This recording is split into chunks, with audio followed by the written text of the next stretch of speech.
bom estar aqui com os irmãos. Irmãos, vamos abrir no texto da noite. Abre em Êxodo, no capítulo 20, nós vamos ler o verso de número 12.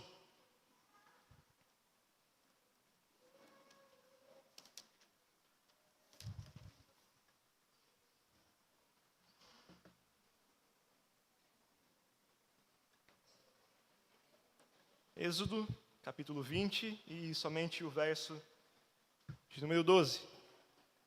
Honra teu pai e tua mãe, a fim de que tenhas vida longa na terra que o Senhor teu Deus te dá. Vamos orar, irmãos. Senhor, nós oramos a Ti neste momento, pedindo a iluminação do Teu Espírito sobre nós. Pai, abra o nosso coração e a nossa mente para entendermos a Tua palavra e que ela fique, Senhor, guardada em nós.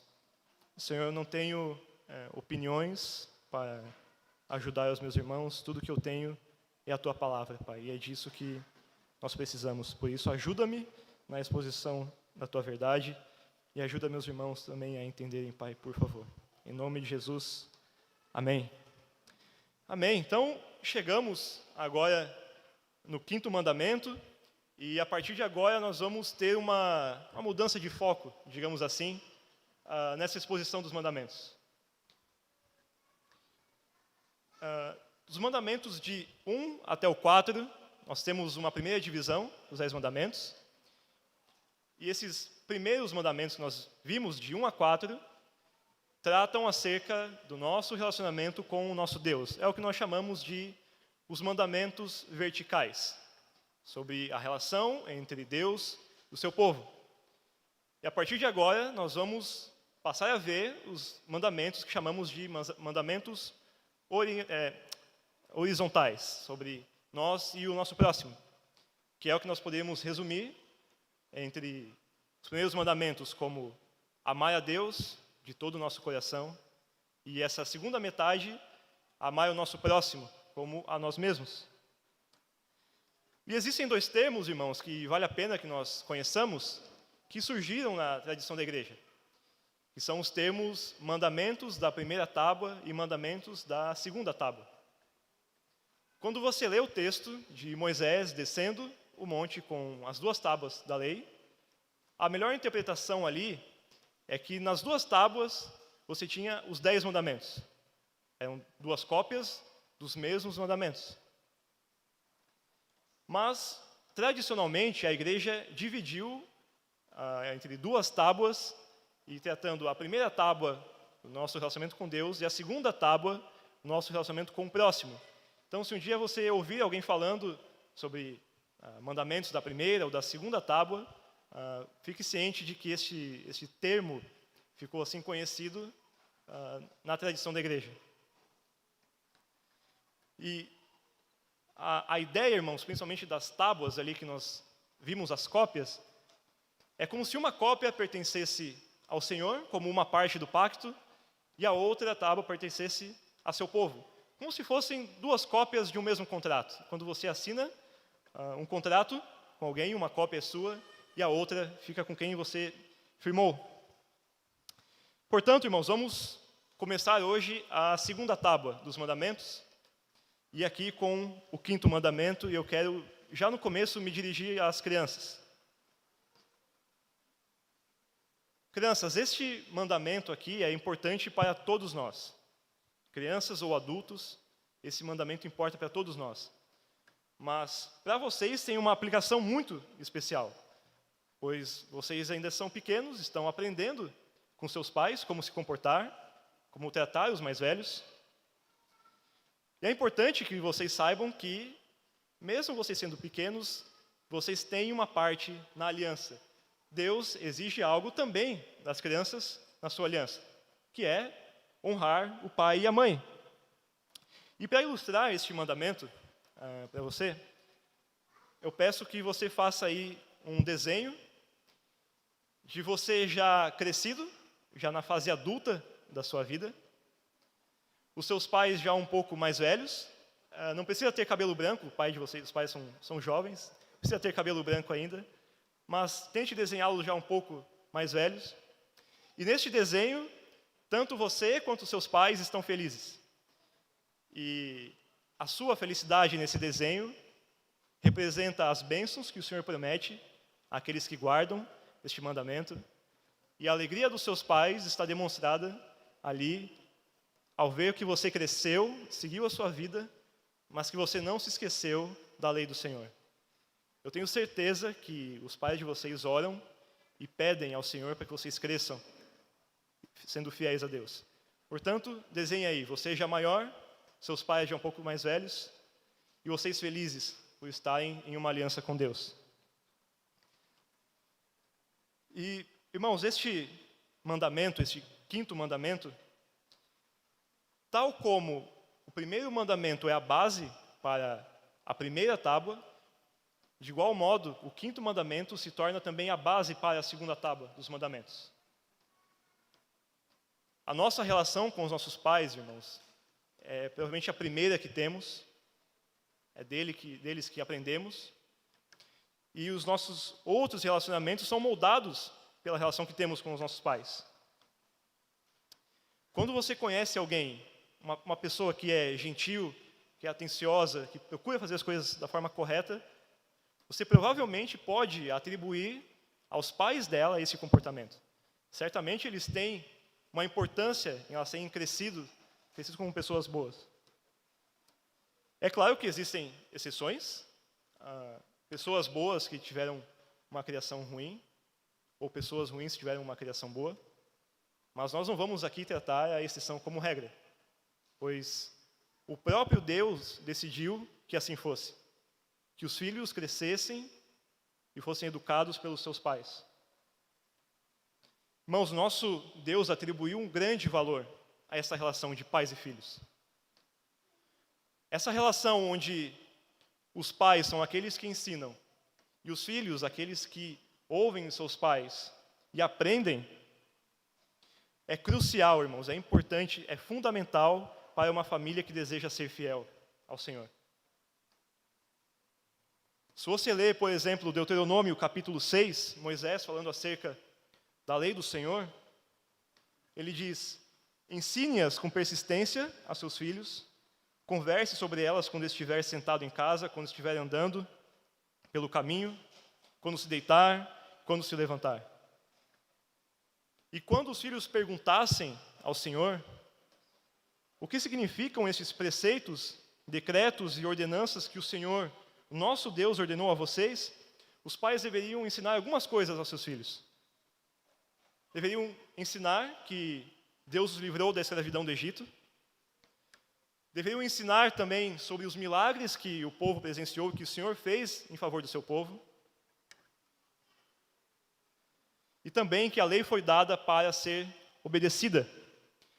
Então, como consequência da obediência às leis, a liberdade do povo seria preservada e o povo seria preservado em vida e em qualidade de vida na terra que o Senhor estava dando a eles.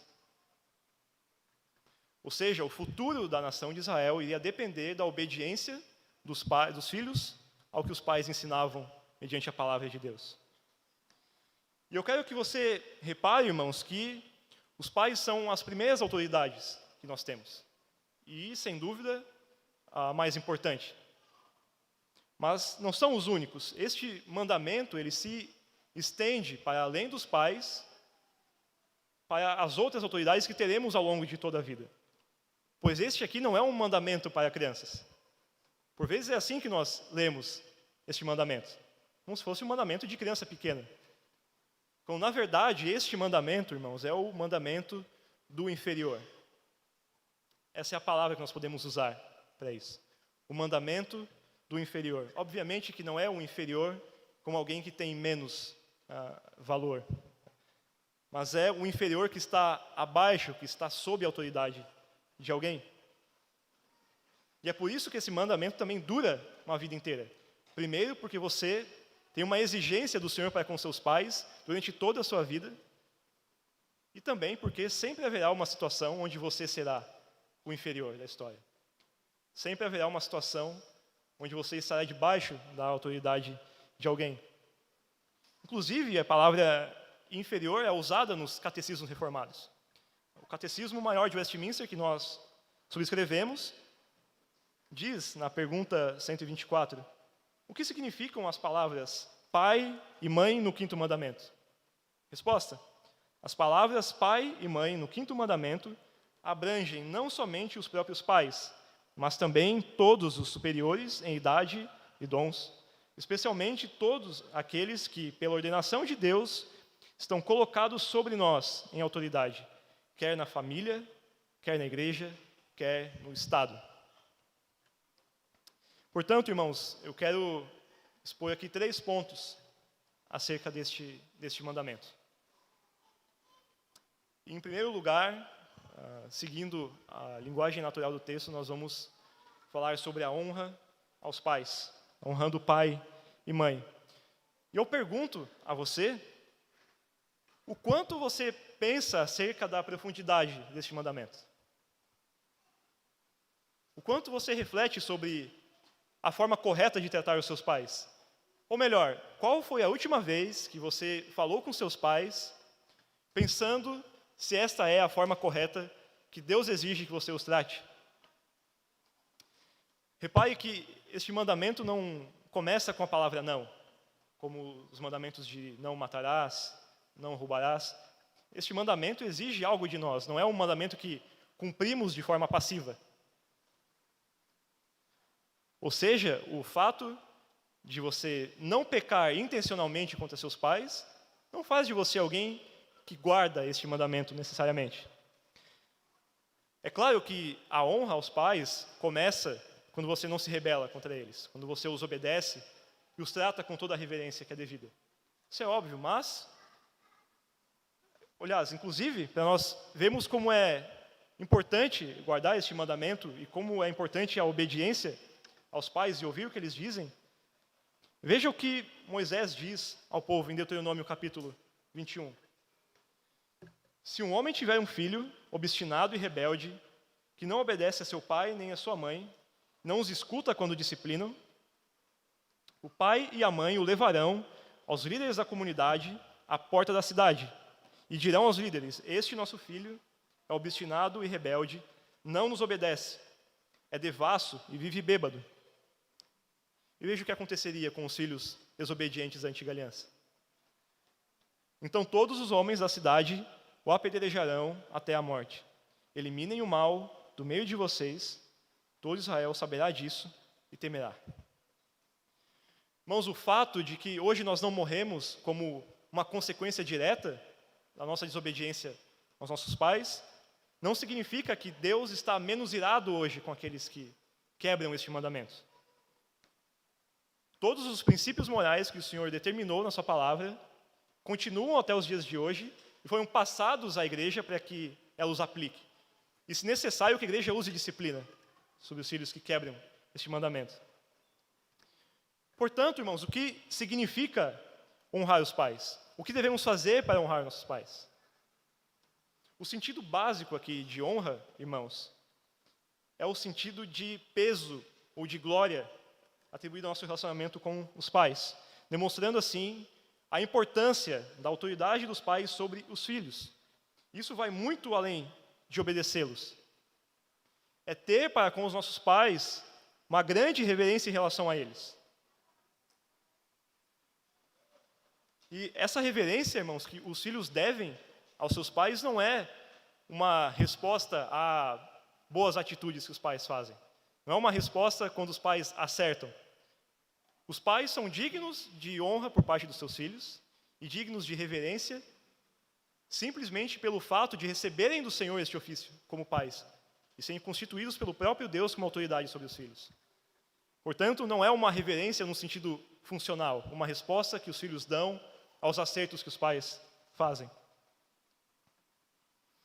E tanto a prática do pecado quanto a prática da justiça provém do coração.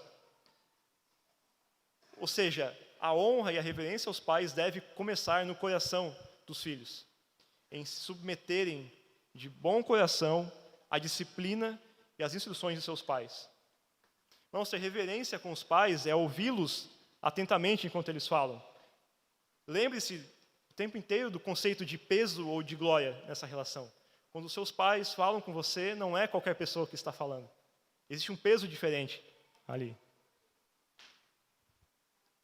E já que essa reverência começa no coração, ela deve certamente ser demonstrada em atitudes claras em relação a isso. Você pode ver, por exemplo, Salomão, que mesmo sendo rei, se prostrou diante da sua mãe. Você pode ver isso em 1 Reis, no capítulo 2.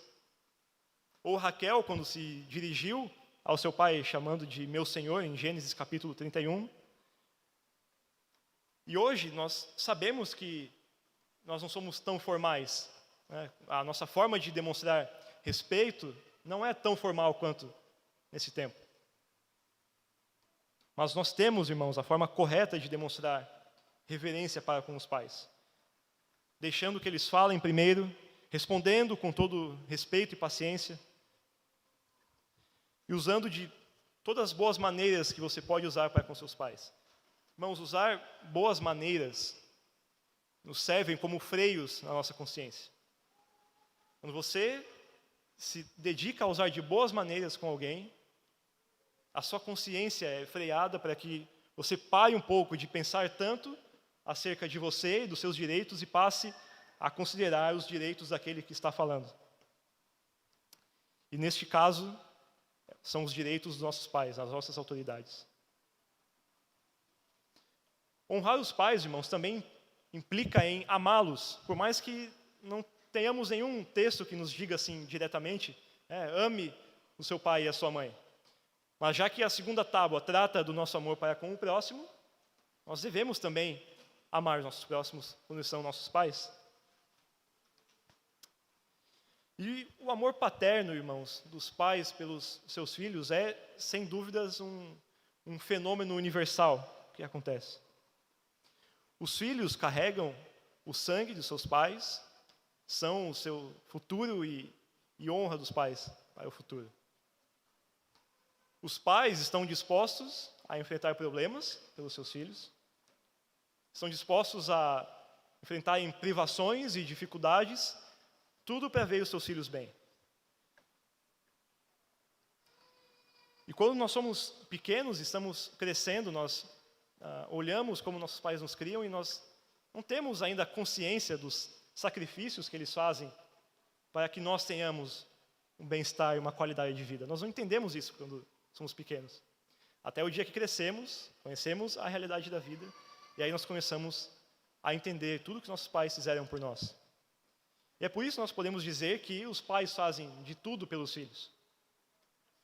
Mas o interessante é que o contrário é muito difícil de se ver.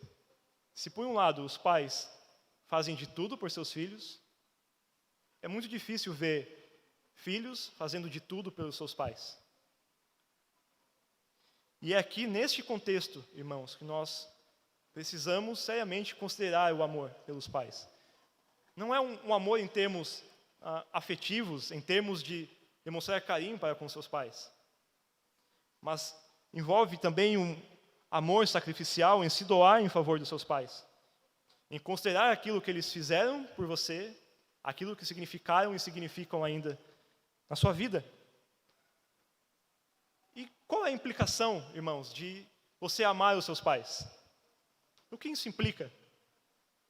Irmãos, amar os pais implica necessariamente em, por exemplo, tomar conta dos seus pais, cuidar deles, prover o que for necessário, zelar, protegê-los. Essas são implicações do seu amor pelos seus pais. Isso necessariamente precisa acontecer. E aqui nós começamos a ver de uma forma bem mais clara que este aqui não é um mandamento de crianças, mas um mandamento de adultos. Que agora foram chamados a se dedicarem ao cuidado dos seus pais.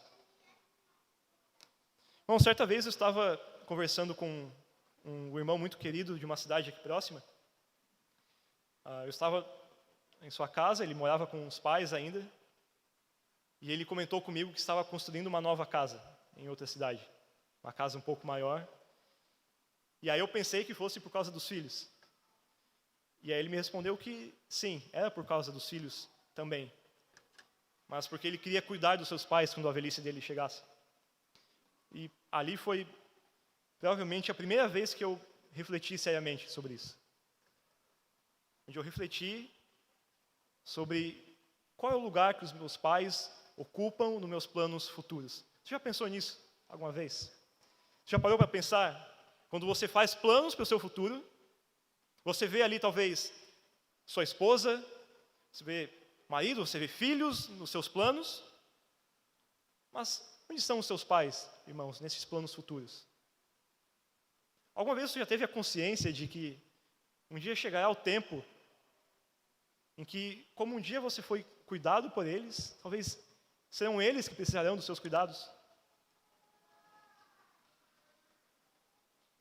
Irmãos, atualmente, os lares de idosos têm uma boa parte de idosos completamente abandonados pelas suas famílias. E muitos que, inclusive, reclamam da forma que a família os trata.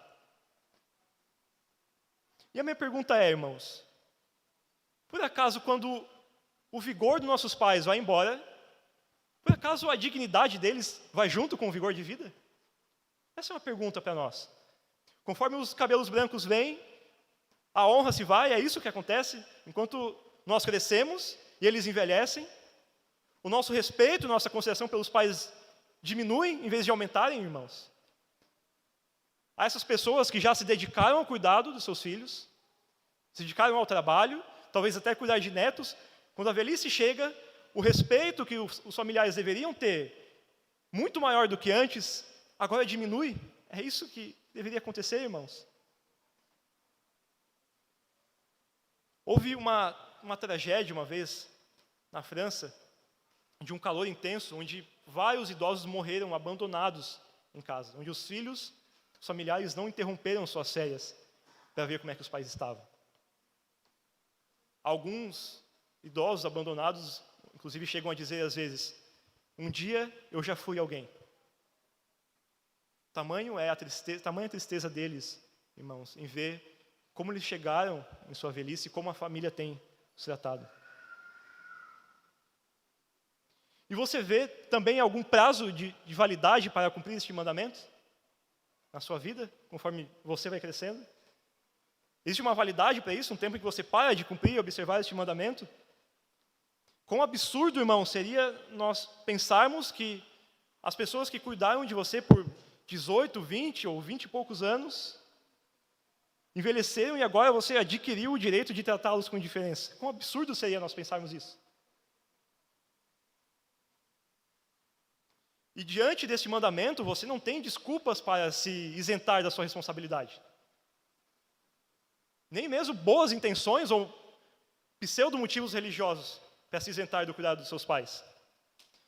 Quando você lê Mateus capítulo 15, Cristo está pregando contra fariseus e escribas que fizeram uma brecha na lei para se isentarem de cuidar de seus pais. Cristo cita duas ordens de Deus para eles. Primeiro ele diz, honrar pai e mãe, que era um dever dos filhos. E depois ele diz, quem maldisser a seu pai ou a sua mãe, seja punido de morte. Essas eram as ordens do Senhor. E aí Cristo continua, mas vós dizeis, se alguém disser a seu pai ou a sua mãe, é oferta ao Senhor aquilo que poderias aproveitar de mim, esse jamais honrará a seu pai ou a sua mãe. E assim, invalidastes a palavra de Deus por causa da vossa tradição.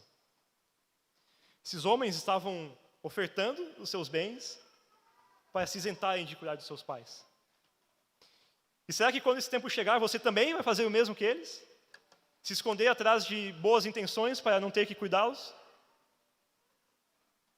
A maioria daqueles que abandonam e deixam seus pais para trás, afirmam a falta de duas coisas. Falta de tempo e falta de dinheiro. E adivinhe só, são duas coisas que você vai ter que destinar aos seus pais quando eles precisarem. Justamente isso. Mas saiba que este ato, irmãos, não se trata de quantias ou de valores. Não é disso que se trata. A questão é, se você vai se doar e se dedicar em favor dos seus pais quando eles precisarem de você. Uma questão de estar disposto a isso, irmãos. Seja sincero e pense consigo mesmo.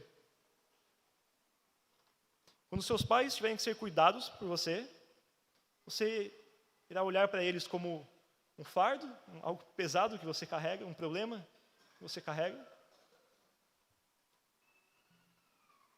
Você está disposto a tratá-los com toda a dignidade que é devida quando eles precisarem, irmãos? Para alguns de nós aqui, eu sei que isso é uma realidade distante. Para você que tem pais ainda jovens, isso aqui parece bem distante para você ainda, né? Um tempo da vida onde eles vão precisar da sua ajuda. Mas saiba que um dia esse tempo chegará, e o quanto antes você tiver plena consciência das suas obrigações para com seus pais, as suas primeiras autoridades, melhor será para quando chegar esse tempo, irmãos. E melhor você poderá honrá-los quando esse tempo chegar. Enquanto esse tempo ainda não chega, atente-se para tratar os seus pais com o maior respeito possível na convivência que vocês têm. Nós não temos aqui versículos bíblicos que nos ensinam como agir em cada situação da vida. Nós não temos uma lista dessa. E se você está se perguntando se existem momentos onde os pais precisarão ser questionados, a resposta é sim, existe. E antes de entrarmos nisso, eu gostaria de deixar aqui uma mensagem muito clara para os irmãos, as irmãs que fizeram 18, 19 anos há pouco tempo. Quando você alcançou a maioridade penal, você não recebeu uma injeção de maturidade a ponto de começar a olhar para os seus pais agora com um olhar de desconfiança e julgando seus atos para saber se eles estão certos ou estão errados. Calme lá, você precisa aprender muito ainda da vida para poder fazer isso. Que isso fique claro para todos nós. Mas existem situações, irmãos, onde os pais pecam contra seus filhos. Por vezes, quando fazem, talvez, exigências injustas por parte dos filhos. E aí sim, nesse caso, precisam ser questionados. E se o cônjuge não faz isso, se a igreja não sabe disso para poder questioná-los, talvez sim entra a sua parte de questioná-los nisso. Mas isso deve ser feito sempre com muita graça e muita misericórdia da sua parte, e não querendo agora ser uma autoridade sobre o seu pai em um sermão. A honra aos seus pais não é suspensa quando eles fazem algo que não é justo. Mas eles devem ser chamados para voltar à relação paternal que Paulo nos ensina em Efésios, capítulo 6. Inclusive, Paulo menciona este mandamento, onde ele diz: filhos, obedeçam seus pais no Senhor, pois isso é justo. Honra teu pai e tua mãe, este é o primeiro mandamento com promessa, para que tudo te corra bem e tenhas vida longa sobre a terra que o Senhor teu Deus te dá. E aqui entra o papel dos pais, que Paulo chama a esse padrão de relacionamento. Pais, não irritem seus filhos. Antes, criem-nos segundo a instrução e o conselho do Senhor. Aos pais, vocês precisam de piedade e sabedoria para conseguirem criar os seus filhos na aliança do Senhor. Os seus filhos não nascem sabendo cumprir este mandamento. Muito pelo contrário, eles nascem sabendo quebrar os mandamentos. E provavelmente os primeiros pecados visíveis dos seus filhos foram manifestados contra você. Quando você tentou impor a eles limites, talvez quando você tirou algo das mãos deles. Eles não nascem sabendo cumprir o mandamento, irmãos. E não os criem apontando para si mesmos como aqueles que devem ser honrados. Antes, aponte para Cristo, que é quem nos alcança com graça e que nos capacita a viver de acordo com a palavra do nosso Deus. Se os seus filhos aprenderem a honrar o Senhor e obedecer às suas leis, eles certamente irão honrá-los também, irmãos. Certamente. E entrando no segundo ponto dessa pregação, estendendo agora um pouco este mandamento a partir dos nossos pais, nós temos também diversas outras autoridades a quem nós devemos honra e sujeição. Mas que fique claro também, irmãos, que a autoridade dos pais sempre vem antes do Estado, da escola, de professores. Mas o fato é que todos nós passaremos a vida inteira tendo alguma autoridade sobre nós.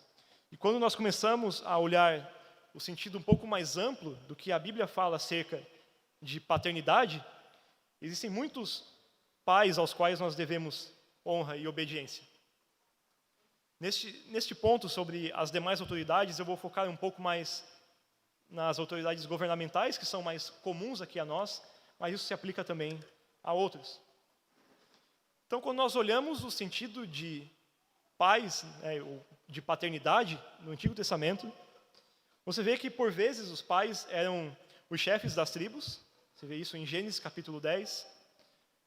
Você vê um papel de paternidade em Abraão como pai de nações, Gênesis capítulo 17.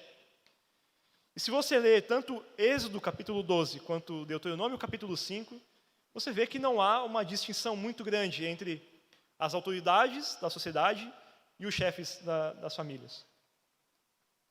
A autoridade paterna flui do lar, dos pais, também para os tribunais e para o Estado. Por vezes o rei era chamado de pai. Davi chamou Saúl de pai em 1 Samuel, no capítulo 24.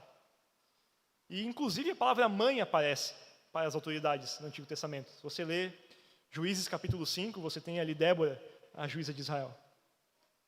E quando nós chegamos nos textos do Novo Testamento, Romanos capítulo 13, 1 Pedro capítulo 2, Tito capítulo 3, esses textos nos ensinam que devemos também nos sujeitar às autoridades governamentais, irmãos. E conforme as demais relações vão sendo mencionadas no Novo Testamento, esse conceito vai se ampliando para aqueles que ensinam e que aprendem. A sujeição dos empregados aos seus empregadores são relações que são mencionadas nas Escrituras, onde um lado deve honra ao outro. E assim como os filhos devem se sujeitar aos pais no Senhor, como nós lemos em Efésios capítulo 6, a obediência ao Estado se dá da mesma forma, irmãos.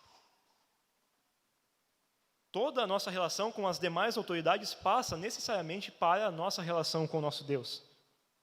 Eu digo isso porque quando nós lemos alguns textos sobre sujeição e obediência e honra no Novo Testamento, o autor não coloca imediatamente as ressalvas nessa sujeição. Se você vê, por exemplo, Romanos capítulo 13, eu vou ler aqui para nós.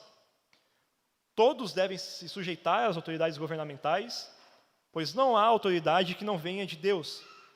As autoridades que existem foram por Ele estabelecidas. Portanto, aquele que se rebela contra a autoridade está se colocando contra o que Deus instituiu.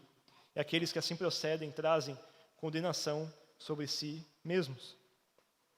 E aí, um pouco mais à frente, ainda em Romanos capítulo 13, portanto, é necessário que sejamos submissos às autoridades, não apenas por causa da possibilidade de punição, mas também por uma questão de consciência.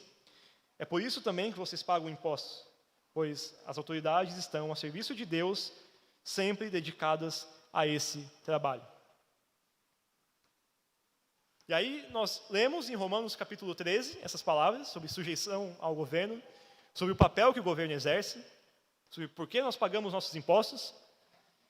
E aí você olha para o estado onde você vive, você vê as injustiças sendo cometidas, e você percebe que o governo, ou melhor, o estado sobre o qual você vive, não tem nada a ver com o que Paulo está descrevendo como a função de um governo aqui. Você não vê um governo que pune os maus e que enaltece aqueles que são bons, como é o outro argumento de Paulo. E aí, por vezes, qual é a nossa primeira reação, irmãos? O Estado é ilegítimo. Esse Estado é ilegítimo. E aí cresce, então, um sentimento de anarquia, como se fosse impossível se sujeitar a um governo e se sujeitar a Deus ao mesmo tempo. Mas eu quero que você veja que este pensamento de um Estado ilegítimo, quando se desvia de suas funções, não era o pensamento de Paulo. Não era isso. O pensamento anárquico não fazia parte do que Paulo pensava acerca das autoridades. Paulo sabia dos excessos e injustiças do Império de Roma na época. Mesmo assim, escreve essa carta aos romanos dizendo: sujeitem-se às autoridades. E óbvio, irmãos, que a autoridade do governo não é absoluta sobre nós. Isso seria uma afronta ao Senhor Deus de toda autoridade que um governo tirano quisesse alegar isso para si mesmo, uma autoridade absoluta. E se por um lado nós falamos sobre questionar os pais com todo cuidado e com toda a reverência possível, quando nós viemos aqui para a sujeição às autoridades governamentais, as coisas ficam um pouco mais fácil aqui. Visto que governos vivem de ações políticas, de ideologias, você tem todo o direito de questioná-los. Você tem todo o direito de questionar ou apoiar determinado governo ou o candidato. Expor opiniões contra ou favoráveis, esse é o seu direito. Mas veja que o mesmo Paulo que diz em Romanos capítulo 13, sujeitem-se às autoridades, diz ainda em Romanos, ou melhor, ensina ainda em Romanos, uma série de ensinos anti-imperiais. E aqui nós vamos ver alguns textos que, quando nós lemos rapidamente, eles não nos remetem à sujeição às autoridades. Mas no capítulo 10 de Romanos, Paulo tem ali uma pregação que vai diretamente contra as ordens do império. Onde ele diz: se você confessar com a sua boca que Jesus é Senhor e crer em seu coração que Deus o ressuscitou dentre os mortos, será salvo. E qual é a conexão desse texto com a sujeição às autoridades? Nessa época, os imperadores estavam começando a tomar para si o mesmo título que pertencia a Cristo. Estavam sendo chamados de Senhor. Aqui era o início do culto ao imperador. Mas Paulo, em Romanos, vai diretamente contra essa idolatria imposta pelo Estado e diz: não, César não é Senhor, Cristo é. E onde ele diz: não confesse que César é Senhor, confesse que Cristo é Senhor e você será salvo. E a verdade, irmãos, é que nós somos chamados a nos sujeitarmos aos nossos governantes e aguardarmos e esperarmos, superarmos com paciência os seus erros. Inclusive, se você continuar vindo nas quartas-feiras aqui no estudo do Catecismo, nós veremos isso um pouco mais à frente. E é claro, irmãos, nós nos submetemos à autoridade governamental enquanto o Estado não cruza a linha, enquanto ele não tenta legislar e decidir sobre questões acerca da nossa fé. E este é um princípio que deve ficar para nós muito claro. Quando você vê Pedro e os apóstolos sendo proibidos de pregarem o Evangelho, em Atos capítulo 5, o que eles respondem às autoridades? É preciso obedecer antes a Deus do que aos homens. Portanto, irmãos, nós devemos honra e sujeição às autoridades enquanto elas não atravessam aquilo que o Senhor determina em sua palavra. Devemos dar a César o que é de César, mas devemos dar a Deus aquilo que é de Deus. E César não tem o direito de usurpar os poderes do nosso Senhor e querer legislar sobre o que o nosso Senhor decreta. E o último ponto, irmãos, deste mandamento que nós precisamos entender aqui, é esta bênção que acompanha o mandamento.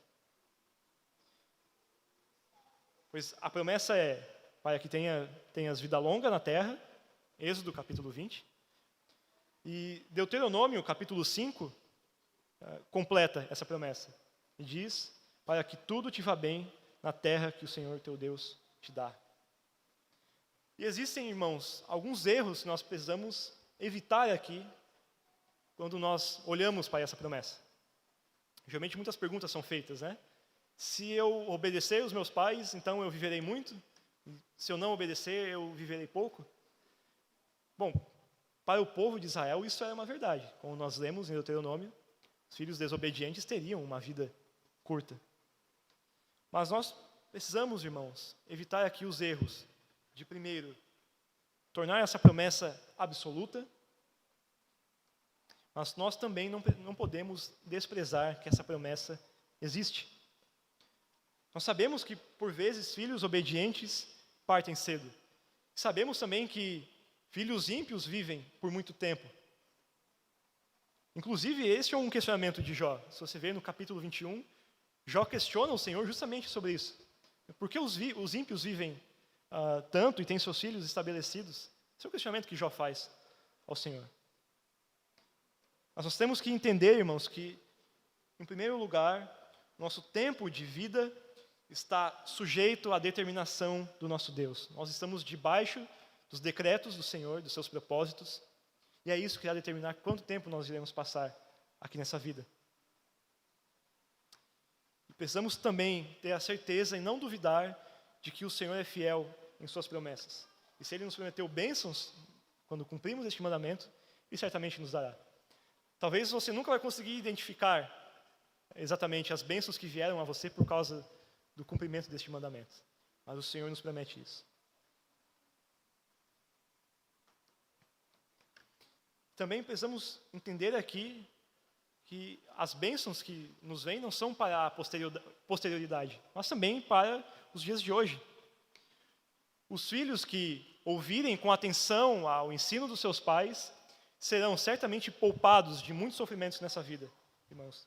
E aqui nós podemos olhar para o livro de Provérbios, onde você tem ali a pessoa de um pai e um filho, que não necessariamente são pais e filhos ali, pode ser alguém que ensina e alguém que aprende, como nós vimos, esse conceito de pai pode ser um pouco mais amplo, mas essa é a linguagem usada, de um pai e de um filho, e a expressão filho meu é repetida várias vezes ao longo de Provérbios. E nós podemos aqui aproveitar a sabedoria prática que Provérbios nos traz. Por exemplo, em Provérbios capítulo 3, no verso 16, diz que a sabedoria gera vida longa. Esse é o primeiro ponto, para nós começarmos a entender aqui essa bênção. Sabedoria gera vida longa. E aí você tem algumas exortações aqui. Por exemplo, no capítulo 1, diz que a associação a homens maus é ir contra a própria vida. No capítulo 2, o pai diz ao filho para não se envolver com a mulher imoral, porque isso também levará à morte. No capítulo 21 de Provérbios, você tem a preguiça que leva à morte. Irmãos, os filhos são inexperientes na vida. Conforme crescem, eles precisam aprender dos seus pais instruções que terão impacto na vida diária deles. Enquanto eles crescem, eles precisam aprender como se portarão fora de casa quando saírem. Precisam aprender sobre os riscos das más companhias. Precisam aprender também sobre os perigos de uma vida de devassidão e cheia de pecados. Essas são coisas que os pais precisam transmitir aos seus filhos enquanto eles crescem. Portanto, irmãos, as bênçãos que o Senhor nos dará mediante a obediência a este mandamento não é somente em termos espirituais, mas também de vida. Devemos nos lembrar, irmãos, que Paulo nos traz uma palavra semelhante a essa quando escreve a Timóteo. Quando ele diz que a piedade para tudo é proveitosa, porque tem promessa para a vida presente e para a vida futura. E aqui, irmãos, eu quero caminhar para algumas aplicações para nós. Eu começo pelos pais. Pais, dediquem-se muito para deixarem um legado de fé e de piedade para os seus filhos. Sejam devotados ao Senhor, para que eles saibam em quem eles podem olhar para também temerem a Deus e serem obedientes a Deus. Tratem os filhos com graça, com misericórdia e paciência, tal como Deus os trata quando você falha na obediência das leis.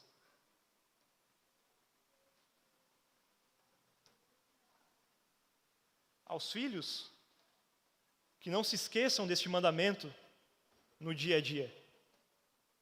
Não permita que a correria da vida lhe faça esquecer de tratar seus pais da forma que é devida. Não entre em uma relação com seus pais num modo automático de falar com eles. Antes, use as boas maneiras que vimos e coloque freios na sua consciência, sabendo do peso e da honra que é devida aos seus pais. Discipline a si mesmo para tratá-los da melhor maneira possível. Tal como Paulo nos ensina a considerarmos os outros como superiores a nós, vocês devem, de uma maneira muito especial, considerar seus pais como maiores que vocês. Uma aplicação também para aqueles que já não têm mais os seus pais, ou que vêm de um relacionamento tão rompido com os pais, que se tornou, de certa forma, irremediável.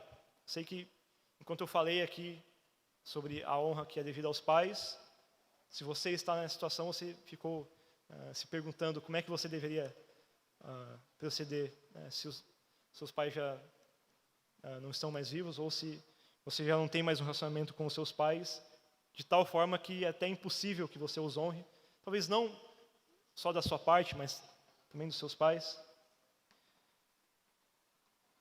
Irmãos, a partir do momento que nós cremos em Cristo, nós recebemos, além da nossa família, uma nova família aqui, que é a família da fé. E em nosso meio, nós não podemos permitir que hajam órfãos, ou que não tem mais com quem aprender essas verdades preciosas do Senhor. Se você não tem a possibilidade de aprender essas verdades a partir dos seus pais, olhe para a realidade dessa igreja. Nós temos aqui, irmãos, homens e mulheres mais velhos que nós e mais piedosos que nós, para nos auxiliarem nessa caminhada de fé. Que podem ser para você, e aqui eu espero que você entenda os limites do termo que eu vou usar, como pais na fé. Claro que não como líderes religiosos que mandam e que desmandam e que exigem contas da sua vida o tempo todo, mas como aqueles que irão lhe ajudar na caminhada e no discipulado cristão. E também, irmãos, nós não podemos permitir que em nosso meio hajam pais abandonados. Na igreja local ninguém pode ser deixado para trás. Em especial aqueles mais idosos que porventura foram abandonados e os filhos negligenciam os cuidados. O amor de Deus, o amor de um pai que não nos abandona, por vezes será expresso também pela vida da igreja. E se você ora, por vezes, ao Senhor, pedindo para que o Senhor alcance e cuide daqueles que precisam ser cuidados, aos órfãos, às viúvas, os mais velhos, ore ciente de que a qualquer momento você poderá ser chamado para demonstrar da parte do Senhor esse cuidado para esses que precisam. Se filhos negligenciam seus pais mais velhos, a família da fé deve ajudar essas pessoas e não deixá-las para trás. E por último, irmãos, e não menos importante, pelo contrário, por último e muito mais importante, se por um lado os pais não são dignos de toda a honra, se o governo também não é digno de toda a honra, existe um pai que este sim é digno de toda a honra, de toda a nossa devoção e de todo o nosso amor. O nosso Pai Celestial, que é justo e perfeito, um rei que não governa com injustiça, mas que governa com justiça e santidade, a este Deus, a este Pai, a este rei nós devemos a nossa devoção. E só uma forma de você honrar este Pai: através da fé no seu Filho. Sem a fé verdadeira em Cristo, você jamais conhecerá este Pai. Você jamais irá honrar este Pai. Inclusive, você nem chegará a este Pai sem a fé em Cristo, pois as palavras de Cristo são essas: Eu sou o caminho, a verdade e a vida, e ninguém vem ao Pai a não ser por mim. É o Pai que declara acerca de Cristo, seu Filho, que este é o Filho amado em quem Ele se agrada. Dos céus o Senhor fala: este é meu Filho amado, ouçam-no, obedeçam e creiam nele. E somente aqueles que recebem a Cristo e que creem em Cristo o conhecerão como Pai. Nós não nascemos filhos deste Pai. Nós nascemos inimigos deste Pai. E através de Cristo e seus méritos, nós somos recebidos na família da fé como filhos deste Pai. Não tente guardar este mandamento de uma forma legalista. Você não será aprovado mediante a exigência da lei. Muito pelo contrário, você já está reprovado diante dessa lei. Mas através da fé em Cristo e da ação do Espírito em nós somos então habilitados a guardar estes mandamentos e viver conforme o Senhor exige que nós vivamos. Você deseja honrar os seus pais? E você deseja honrar suas autoridades de uma maneira mais importante? Você deseja honrar o seu Pai Celestial? Creia em Cristo, creia no Filho bendito. Vamos orar, irmãos. Senhor, nosso Pai, nós oramos a Ti neste momento, Te agradecendo pelo Filho que deu sua vida por nós, que nos resgatou, nos deu a sua graça e agora, Pai, nós somos feitos Teus filhos. Obrigado, Senhor, pela salvação que nos foi dada gratuitamente no Filho. Eu peço a Ti, Senhor, para que o Senhor abençoe as famílias dessa igreja.